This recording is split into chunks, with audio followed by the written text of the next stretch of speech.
İzləyicilər bir daha salamlayırıq. Hal-hazırda mən bu gün Masaldan maşınım xarab idi, kardanım düşmüşdü, maşının kardanı düşmüşdü. Bu sən tutmasınlar.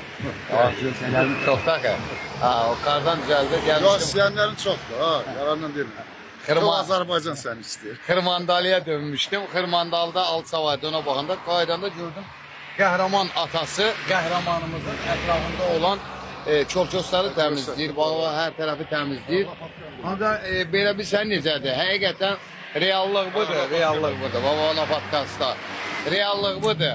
Valla bu təmizliyi bizlər aparmalıyıq. Çünki Tək edirəm, hamısın, nə var hamısı tək. bu təmizlikləri həqiqətən Gəlməsin, eləyəcəm onu. mən də onların içində olmaq şərtindən bizlər aparmalıyıq. Çünki bax bu şəhidlər, o şəkilləri bir dənə bizlər üçün xatirə qalıb, öz arzularını yarımçıq qoydular. Peki, vətən sağ olsun deyən qəhrəmanlarımızdır. Onlar bizlər üçün, xalqımız üçün, vətənimiz üçün, çürəkli bayrağın dalğalanması üçün canlarından keçdi. Bizim ancaq işimizə gücümüzə var. Biz onların belə deyək, abidələrinin yanından, plakatların yanından keçirik. Nə əl atıb təmizləmirik. Bax, bu günləri şəhid atası təmizləyir. Mən gördüm, saxladım, düşdüm. Yəni hamımızın borcudur. Mən də sizlərin içində olmaq şərtindən hamımızın borcudur. Şəhid plakatlarını təmizləmək, şəhid ətrafında olan çol-çosunu təmizləmək. Hamının borcu var. Burada bizim Seyid Amid qardaşımız da bu hal-hazırda gəldi. Amid də salamlayırıq. Amid də bizim dəyərli qardaşım. Amma başa döndüm. Amid səhv deyirəm, gözəl qardaşım. Qardaşlarımız bizlər üçün canından keçib, onun ətrafını zaten biz təmizləməliyik. Biz də onların içində var. Amid görən ki, maşını saxladı, düşür deyir, nə qulluq edeyim. Bax, görsən nə təmizdir. Yox, elə bil hamımızın əvəzinə mən işləyirəm. Başına döndü. Canım qurban.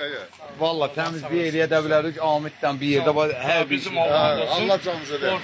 nə istən eləyək gedir. Yox, sağ olun, Allah canınıza. Allah şəhidlərimizi rəhmət eləsin, qazilərimizə, şəfa veteranlarımıza can sağ. Bu gün rahat sərbəst azadlığımız o kişilərə borcluyuq və onların ata-analarına borcluyuq. Həqiqətən də reallıq budur. Allah şəhidlərimizi rəhmət eləsin. Şəhid sevənləri Allah canına. Amil də şəhidlərin sevən bir qardaşdır. Şəhid atasını görən kimi bax, öz maşını saxlayaraq düşdü, qarşısında baş əyərək. Piyada da olsun, nasıl piyada? Nə deyərsən Amil? Boş gözlənirəm. Allah canlarını salamat eləsin. Mən də fəxr edirəm. Allah uzun oğlanların, buzur ataları var. Qardaş, Allah kömək, sağ ol. baş əyirəm, başlaydım, başqa nə deyim də. Bravo. Bəli. Sabah biraz gez gələsən, anasını adıyız. Savadır. Mənim gözüm üstə. Bu bədən sahibi dərhal şəhid atasının qarşısında baş əydi. Var olsunlar. Təşəkkür edirəm. Allah canınıza deyilməsin. Nənəmizi də salamlayırıq nənə. Şəhidin nənəsi deyir. Allah canınıza değsin. Bu eləmədi səni, hə? Allah hamımıza ömür versin. El yolunda gidin. Getmə. Allah rəhmət eləsin. Bütün şəhidləri rəhmət eləsin. Mənim balamın balasıdır onun içində. Sağ ol. Allah deyə o qazılara kömək olsun. Ondan sonrası hökumətlərə kömək olsun. Allah balamın balasını da rəhmət eləsin. Var olasın. Allah sizin də canınıza Təşəkkür, var olasın. Allah şəhidlərimizi rəhmət, qazilərimizə, şəfa veteranlarımıza can sağlığı versin. Sabah şəhidimizin anasının ad günüdür.